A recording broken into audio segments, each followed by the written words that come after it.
Hello and welcome back. This video is just going to be about chit-chatting. So yeah, today I had a malfunction on one of my towers.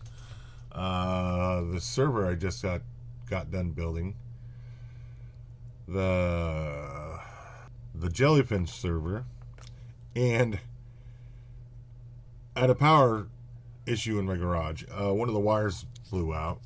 So I had to trace that down, and when I went to restart the server, black screen. When I noticed that, I was like, yeah, perfect timing. But since I've been messing around with computers for over 20 years, I did a little trick from the old days, from the 32-bit operating systems, 32-bit systems. I didn't know that the more recent ones, BIOSes, did this. Back in the day, occasionally I'd run into an issue when I was running graphics cards where I would end up with a black screen like that.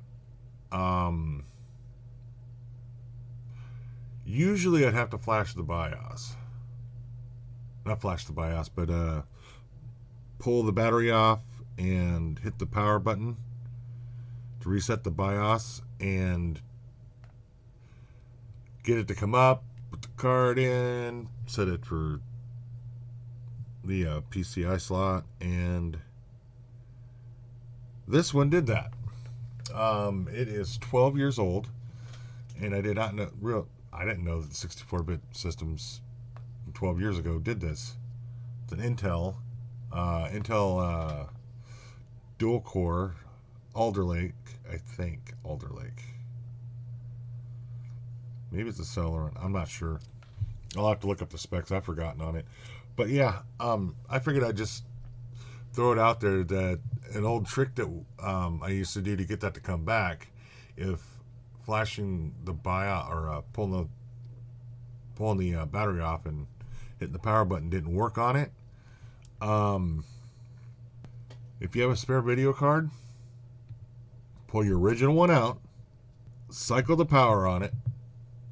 You don't have to pull the battery off the board if your board has a battery on it. They're different now. Most of them are. But anyways, pull the card out. This is for older machines. I don't know about new ones, but pull your card out. Put the second card in.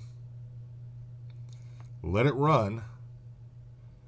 It might, if it goes into your desktop, then it might be an issue with the card. But if it goes to black screen, try this. Turn it back off. Disconnect the power, or turn the power switch off on the power supply if you have one. Cycle the power on it. You'll see a light, your LED lights flash for a second, and then go off. Pull your cord back out. Put the original card back in.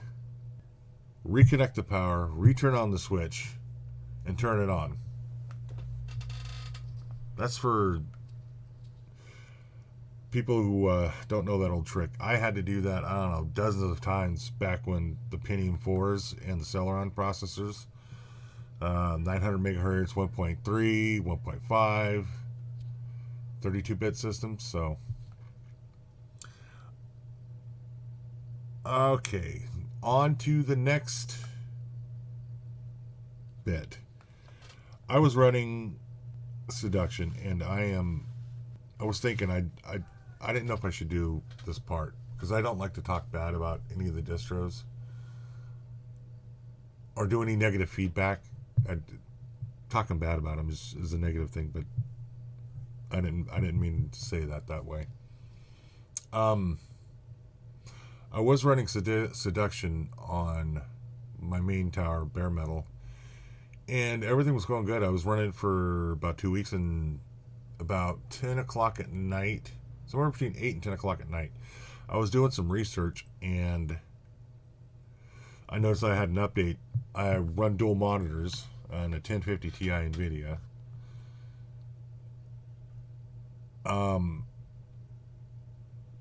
so okay, discover, click apply, upgrade all, or apply all.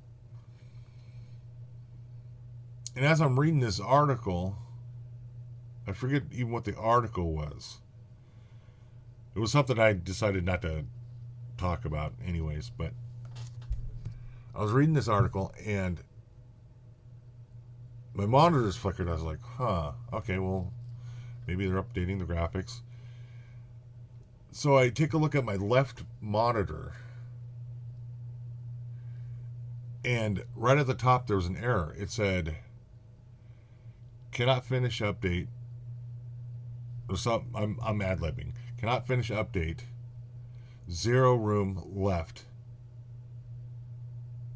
And it said 0 kilobytes left on it up there. I was like, what the?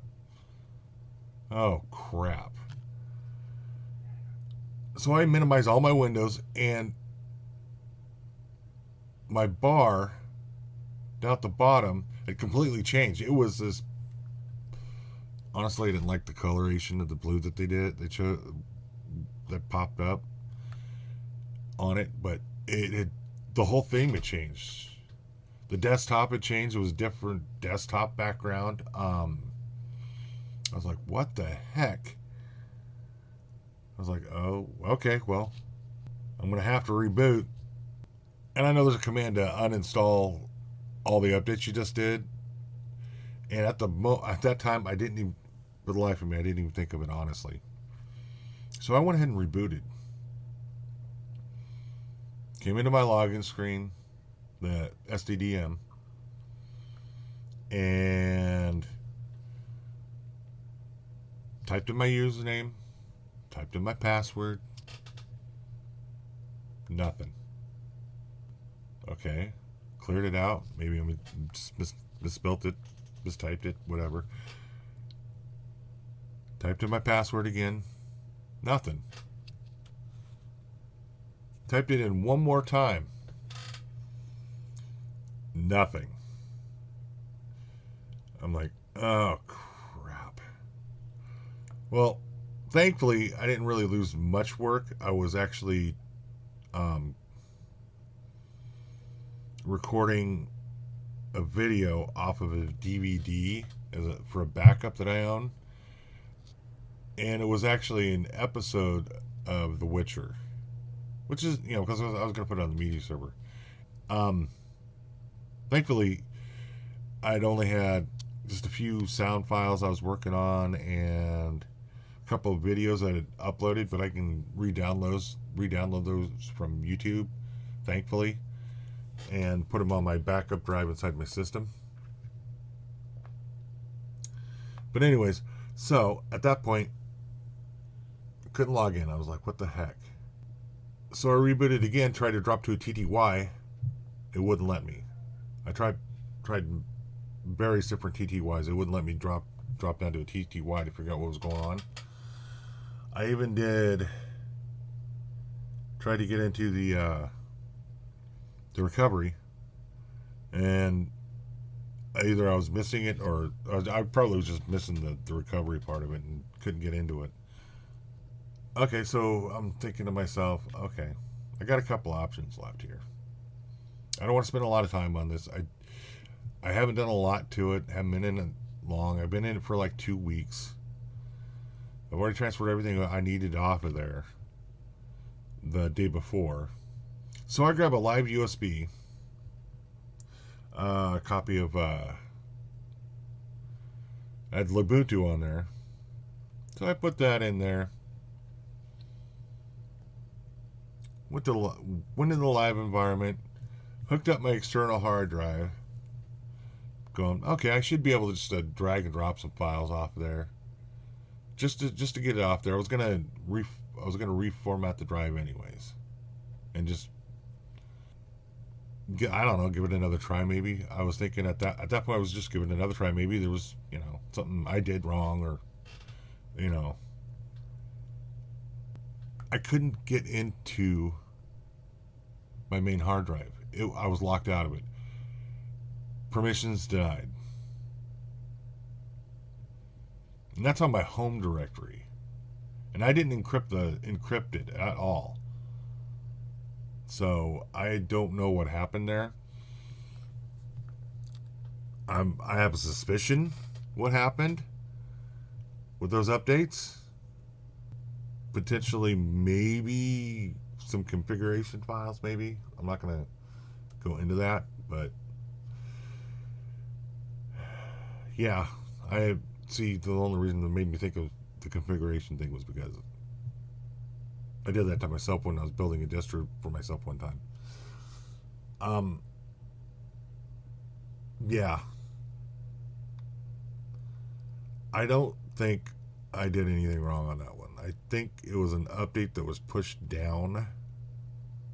It was pushed down. There was pushed from upstream down. So I'll give the distribution another go in about 6 months, maybe a year. But for now, yeah, I'm not going to touch that distro again for a while. Maybe you guys can out there, and maybe you like it. Give it a shot. Heck, who knows? But for me, I'm not going to touch it for a while. Let's see what else. I plan on doing more server stuff. I don't have a lot of equipment. I have one tower I still haven't checked out to see if that tower works or not. I gotta pull it from the back room, get some RAM for it, get a hard drive for it, and then see if I can get it to fire up. If not, I'm gonna have to do the deed and format my my stream book over there and put some server stuff on that and use that as a cross network experimental thing. So yeah, I just figured I'd just throw some thoughts out there, some updates, and I'm still alive, still around. I've only haven't posted for a few days, but got busy. Started feeling a little under the weather again with my medical condition. Figured I'd just take the time out and just focus on myself and just to feel a little better. So I probably won't do another video for about 3 days, maybe 4 tops. Hopefully. Thanks for watching, and thank you to the people who subscribed. I can't, I didn't even think I'd get more than like, a handful of subscribers, honestly. Yeah, I'm out of here. Y'all have fun. Stay safe.